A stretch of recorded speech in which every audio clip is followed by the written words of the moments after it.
everyone. Welcome to our first episode in our podcast, Operation Evil. I am Nyoka. And I am Rachel. And we're here to bring you true crime stories. With it being our first episode, we're both going to tell a shorter story. And I'm going to go first. All right, so this is about Anita Woolridge and Victor Steele. And I found this story by watching on the ID channel. Surviving Evil episode is called The Girl in the Box. So, who is Anita? Well, she was a 21-year-old that still lived at home. She was a recent college graduate, very active in her church. People described her as kind and loving and very welcoming and comfortable to be around. She lives in Kokomo, Indiana. Oh, that's close to us. Yeah, not far at all. And around 10:40 a.m. on June 25th, 1998, her life will forever be changed. She originally had plans to go to lunch, and it's weird because the episode that I watched, it says she was planning lunch with her grandparents. Aww. But then there was another episode, FBI Files, I think is what it's called, I think on Discovery, where they said she was planning to meet her boyfriend for lunch. So I don't know. I couldn't confirm who she was meeting. But point is, she did have plans. She wanted to go eat some lunch. And her doorbell rang around 10:40 a.m. And on the way to the door, she stepped on a tack. I'm sure that was not pleasant. She opened the door and recognized the man there. And he asked her for some water. And being the nice person she is, she lets him in. The phone was ringing at the time, so she turned her back to him, answered the phone. And when she hung up, she grabbed a rag to clean up the little blood from stepping on the tap on the floor when she felt a jolt of electricity. Now, Victor used the stun gun on Anita 3 times, and it caused her whole body to go limp.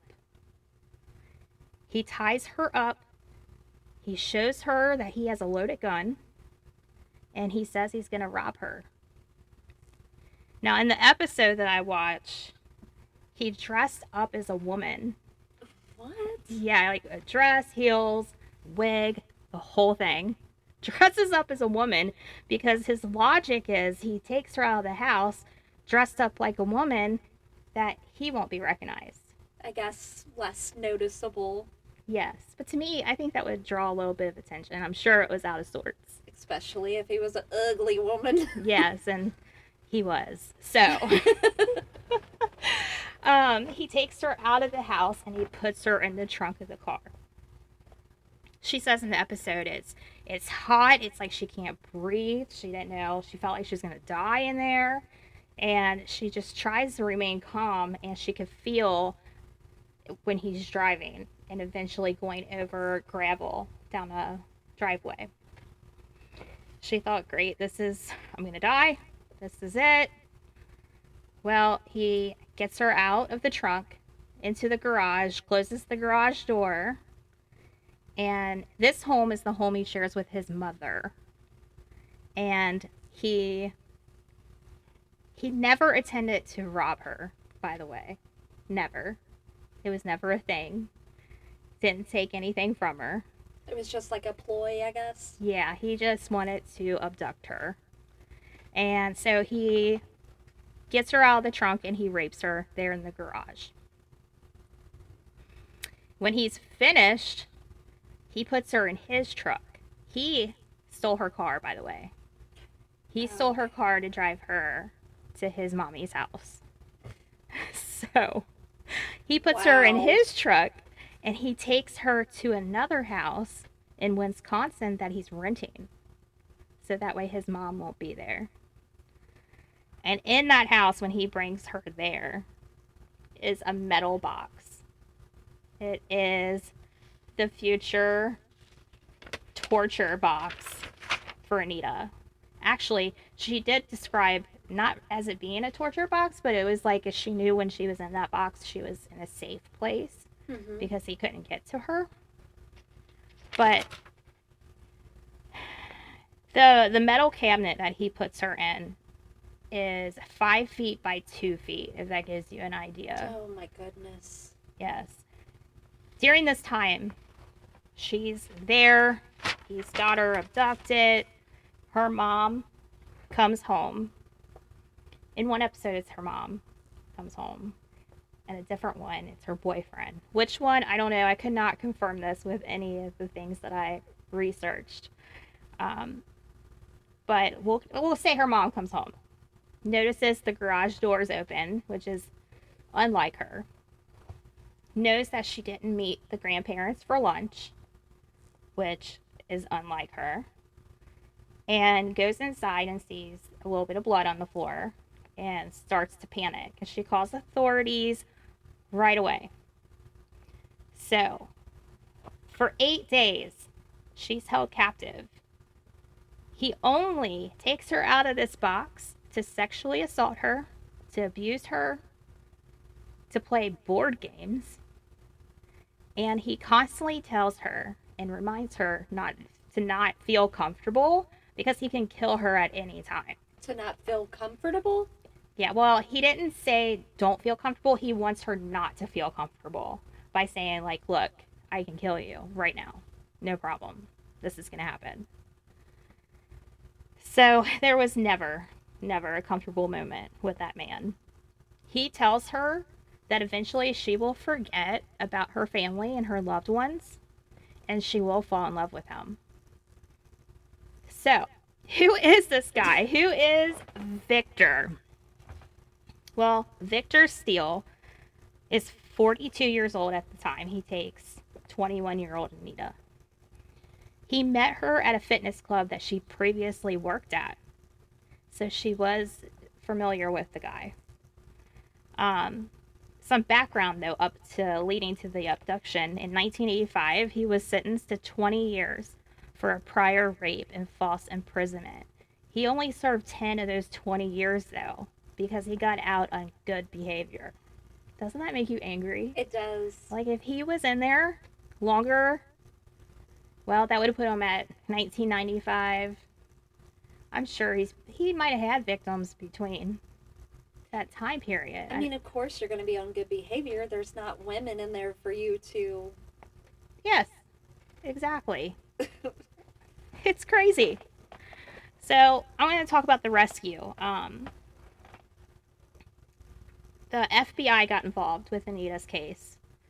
And they estimated in the show that I watched, the Surviving Evil episode, they say he'll keep her about 7 days. So that's kind of like the time frame. When they were trying to find out where she was, they got a lead on him. And they went undercover. And he had a car posted for sale at his mom's house. So the FBI went undercover and they said that they were interested in purchasing his car. And that's how they got the address to the location he was actually at and was holding Anita. So that was very lucky. Yeah, smart thinking. Yes. So they go and they're kind of watching him for a little bit. They followed him. He went to like a Home Depot or a Lowe's or something. He was buying wood. He was probably going to build her coffin that day. Like, the end was close for Anita. But luckily, they were able to step in. They made that decision. Let's just go in right now. Went after he left, pulled away in his truck. They went in. And they were yelling for her to see if she was in there, but she remained quiet. He trained her to not say a word. He would play tricks on her, pretending like playing videos, music, whatever, of like police, like they're barging in and like gonna find her. And just to see if she would shout out, like, I'm here, help me. He scared her so much. Yes, so she did not make a peep because she did not know if this was a trick, if this was for real. what have you. The FBI, they opened the box because it's just laying in the floor. Weird placement. They open it up. They found Anita. She was found with stun gun markings left on her. On her stomach and her back.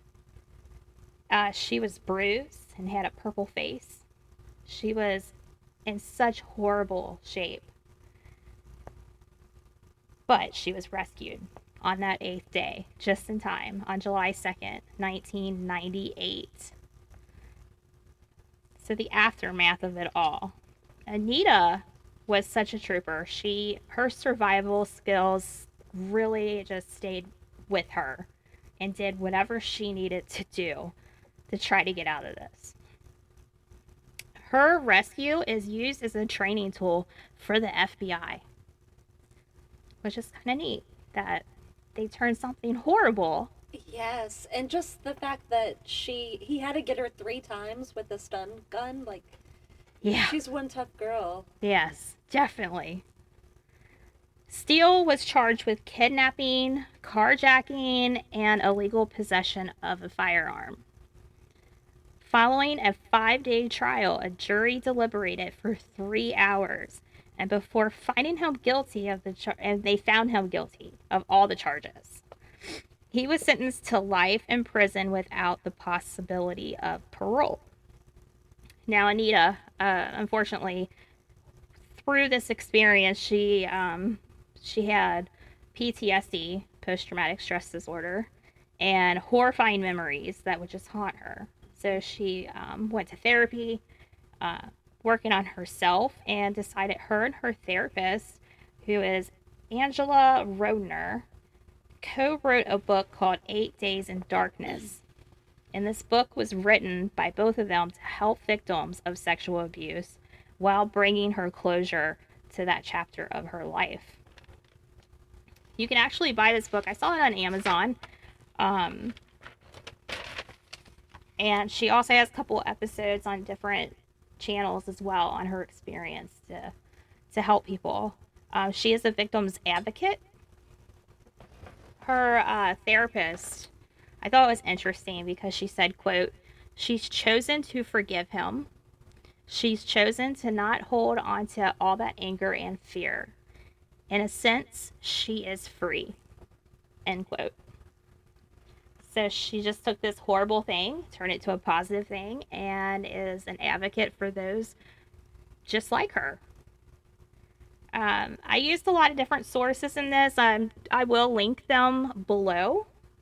But I will say check out the episode Surviving Evil. That's what made me want to even talk about this in the first place. The episode is The Girl in the Box.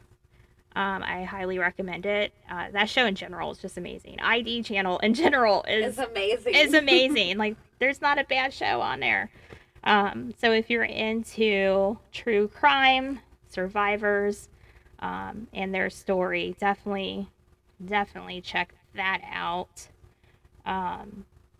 So we will want to throw survivor stories into our podcast for sure. Every so many episodes, we will try to do that, especially ones that really impact it, like just how they're putting out their bad experience and turning it into something positive. I think it would be very good to hear instead of just glorifying anyone that committed crimes. Yeah, because it really is about the victim, not... Yes. Don't get me wrong, criminal. though. The criminal's interesting. The stories are interesting, but we also will talk about these women that made it through. So that is my story this week. What do you have for us, Rachel? So I have a little story about... I gotta find how to say his name correctly. So he has a couple different aliases, but he's known as the Railroad Killer. Oh. Angel Rafael Resendez Ramirez, and sorry, I'm probably butchering his name. Sounds good to me. So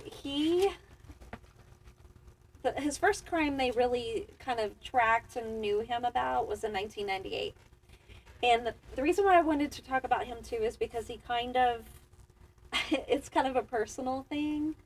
I remember like when the police were looking for him, like it was nationwide, it was all over the news to stay away from railroad tracks. Oh my gosh, that's so wicked. Yeah, and just a little funny story. I couldn't sleep one night. You know, I always battle with anxiety and stuff, and I went downstairs and I just was up all night. So my cousin, I'm like, I heard a sound, and he was like, I was like, what is that? And he goes, it's the killer. Oh my gosh. Yeah, so it was my aunt. And I look over my aunt, and I know it's her, but like in my brain, I'm seeing this guy. So I screamed bloody murder. My mama was like, what the hell's going on? But yeah, so I don't know. There's just a little bit of a personal, like, yeah, because you were story actually there. looking for this guy. You're like, this guy could come and get us. Yeah, and I was worried about my husband, which was my boyfriend at the time. He was close to a railroad track, so I was always worried, you know, about that happening to him. And Lock your windows, lock your doors. He's And- gonna come get you. well, and one of the victims was in Lexington, which is not far away from us either. Right. So, you know, I really thought it could happen. One of the women that survived, actually, she was the only survivor. Her name is Holly, and she, just like with the victim in your story, she wrote a book as well. And I don't know that she so much became an advocate, but she's like out there assisting, helping people. Okay. So yeah, she's pretty awesome. I've seen her on I Survived, local news stations that were from where I'm from. She's just really inspirational. But to tell some of the other stories, and I'll kind of go back to Holly. In December of 1998, there was a murder in West University Place, Texas, and it was a doctor. He seemed to kind of target like women more, but there was also couples that he would target, and he was like he used whatever weapon of like that was convenient. He would like travel along the railroads. So he didn't bring his own weapons. He No. just used whatever was there. Yeah, like opportunity, like, oh, there's a big candlestick, let me use that. Oh you my know. gosh. Yeah. So he murdered this doctor, and he stole her car. So they found the car like 200 miles away. He would kind of like hotwire the car. They knew it was the car because he like demolished the steering wheel column. They found a guitar and a meat cleaver that belonged to the woman. She was married as well. There was no usable prints in the car, but like I said, they already had prints from the crime scene. So he was an idiot too. Yeah. So he didn't even try to. No, and he would like eat fruit and leave it on the counter. Oh my Like gosh. half-eaten He fruit. was like, here, take my DNA. Yeah. Here, let me hand it to you. I don't know. So weird. He would also kind of like display their license, like their driver's license or their IDs. He would lay them out on a counter or a table. And it was almost like he would be studying the driver's license while he was having a snack. That's so weird. Yeah. He would kill in rage, but he would also take his time. So he would like ransack the house, go through their personal belongings, but then the detectives would find cash, valuable jewelry. He wouldn't take it. That's weird. So he would murder them, have a snack, study their ID, but not take anything valuable. Yeah. So this truly was just a rage killer. Mhm. Like he did not want necessarily to rob them. Right, and he said that he was trying. Someone asked him why, why he killed these people. I think it was right after his trial, and he said to wipe out evil. But keep in mind, he murdered a school teacher, a pastor, and his wife, a college student. So How did he choose these evil people then? I think, just Just opportunity? yeah, opportunity, exactly. It was rural, like rural Yeah. little towns, and like this first town in, Western University Place, the detective, his name I believe is Kenneth Maha, he was just shocked because stuff like that didn't happen. In 1985, there was a robbery at a pharmacy, and it was like a robbery that went bad where someone was shot. Things just didn't happen in places like that. Um, 5 months later, in a small town called Weimar, Texas, I believe is how you say that properly, that's where the pastor and his wife were murdered. Oh. And again, he stole the truck. What he'll do is like he'll steal a vehicle, usually hotwire it, drive to a railroad track area, hop on a train, and then go to his next destination. So he would like hop the rails to stay like low profile. He doesn't sound very smart. Like, Well, he could just take their car keys, but he would just yeah, hotwire. in one of the houses they were going through things, and there was the keys. I think it was the doctor's house. Yeah. And he doesn't even want this vehicle for long because he prefers the railroad, right? Yeah. But I guess, that's his way to keep a low profile to not be caught. Huh. But at the same time, it's like he's wanting to be caught. Yeah. I don't want to say that he showed remorse because that wasn't the words used in the documentary that I watched, but he would cover his victims. So it was like maybe he was ashamed of what he had done. Yeah. Like he lost control. Like cover their face or their whole body, or do you know? He would only leave like part of their arms and legs exposed. Hmm. So yeah, he would cover Interesting. the face. In 1999, he just hit, a lot of places in Texas. There was a school teacher in Fayette County. At that point, they labeled him a spree killer. Right before that, he had murdered a woman in Fayette County. The one that was a school teacher was 95 miles away from Fayette County. But he murdered this woman in Fayette County, and he started leaving clues. He left a train displayed out on, it was like a small toy train. He left it on a bed. And then he also left a newspaper because he was starting to hit the headlines.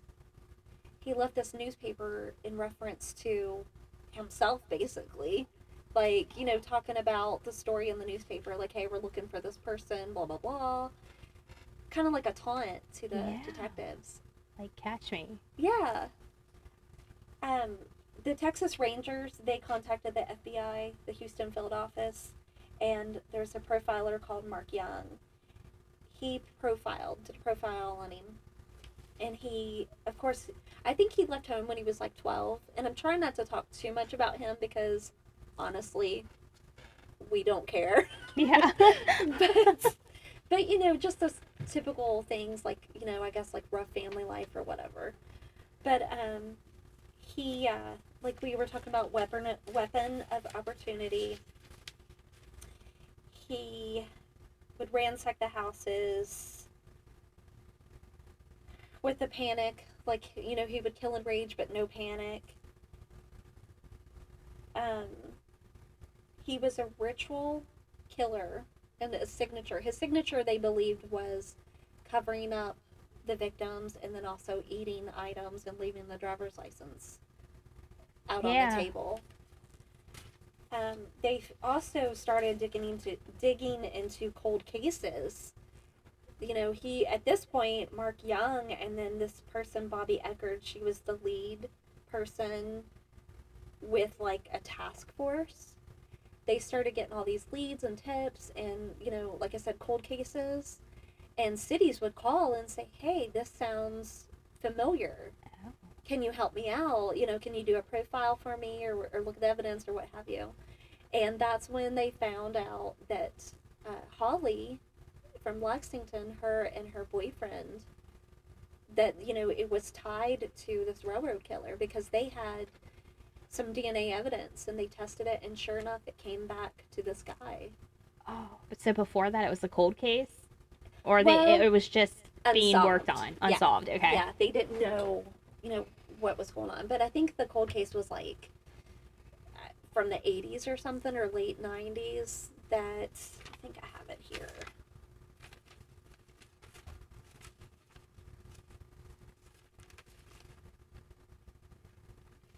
I don't see the date for it, but I think it was like late 90s, that they started discovering. It was up to 15 victims. Oh my gosh. Yeah. And, maybe more. But he got caught because there was bounty hunters after him. He would kind of like hop the border, go back and forth from Mexico to Texas, and use the railroad. So the FBI, the task force, it was called Operation Train Stop, and one squad would be in charge of like the serial homicide, like the elements of the crime. The other task force was the fugitive squad, to locate, apprehend, and arrest.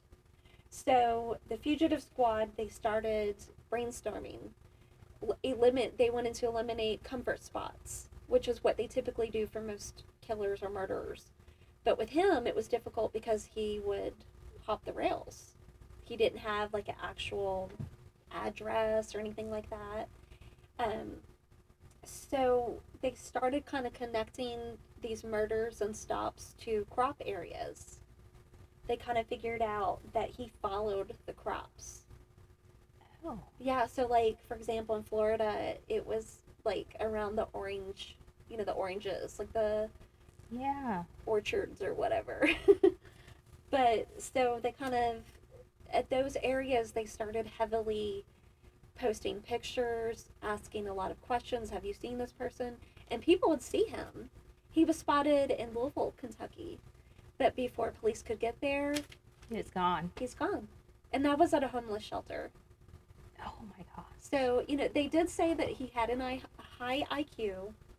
They wanted the public to be aware that, and I hate to say, I'm not saying like that hobos are not smart or, but it wasn't like, it was something you seriously had to worry about. So if you lived out by railroad tracks, they were warning you to light up your house, make sure your windows, because he would break in through windows.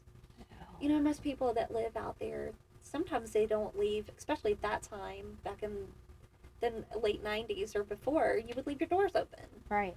So, which is no fault, of course, I mean, why should you have to worry about that kind of stuff, right? Yeah, now suddenly.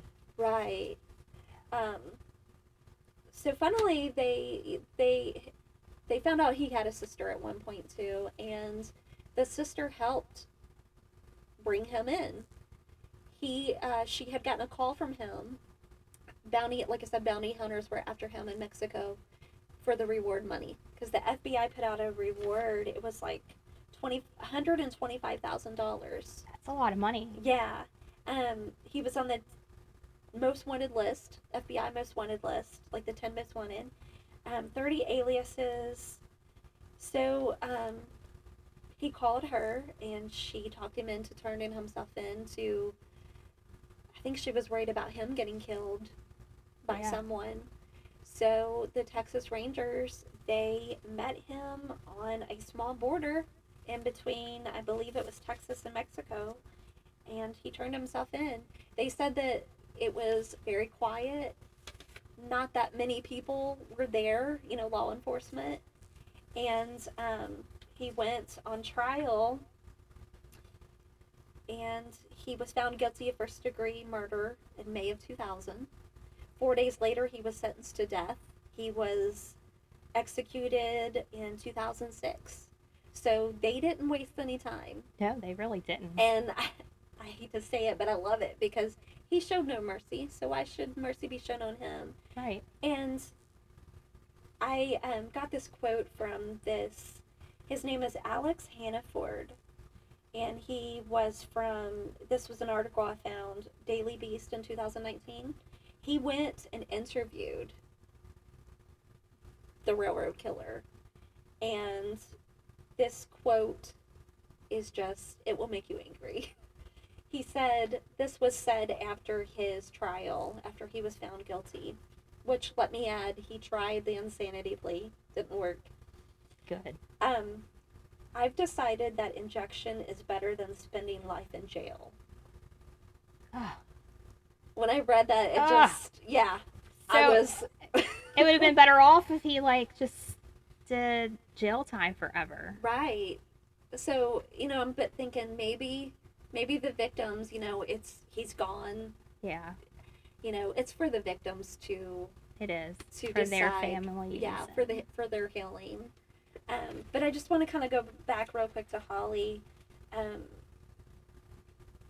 If you can, you know, just check her out. Like I said, there's all kinds of things that are out there that you can find her talking. And she is the reason why I wanted, like I said, to cover this person. Or this railroad killer person. Right. If you want to call him a person. And she was in Lexington? Lexington, Kentucky, yeah. Wow. That's pretty amazing. Yeah. And she was a college student. She, her and her boyfriend were at a party. They kind of went off by themselves, just walking, and he come up upon them. Oh. They were just kind of walking the tracks, and he came out from behind I think it was like an electrical box, and like her boyfriend didn't survive, but Holly did. Wow. And she's honoring him by telling the story. Wow. That's the interpretation that I get. That gave me, like, goosebumps. Yeah. It said, oh, can you imagine seeing your boyfriend murdered by some psycho like that? When I watched her on I Survived, just watching her, listening to her tell, you know, she would mention his name and what happened, and it's heart-wrenching. Yeah. They really did get to his execution pretty fast. They did. I couldn't believe how fast it was. They really didn't waste any time. I feel like some people sit there for like 15, 20 years before... Yeah, on death row for over 20 years. Well, like Richard Ramirez. Yeah. He didn't even die from... Wasn't he on death row? I think he was. We'll have to cover him in a future episode. I believe he died from He was cancer. kind of a sicko. Yeah. Yeah. Yeah. For sure. Well, we want to thank you guys for listening to us. I know that I probably was really fast. And, yeah, and I know I was all over the place. I was nervous. This Yes. is our first one, so please be gentle if you leave us any messages. Speaking of, we do have an email that you can reach out at operationevilpodcast@gmail.com. There is a Facebook page, Operation Evil, and an Instagram, Operation Evil Podcast. So check us out. We will start loading things up and maybe giving teasers for future episodes on these platforms. Right now, there's not much to it because we're brand new, but that will change. Yes, this was a very short episode, but we will definitely be doing longer ones, more details, and that sort of thing. We'll have the next one out next week. And hopefully we'll have 2 out next week. We'll see how. Possibly next Wednesday? Maybe so. We'll see how that goes. So thank you guys for listening. And we'll see you next time. Bye. Bye.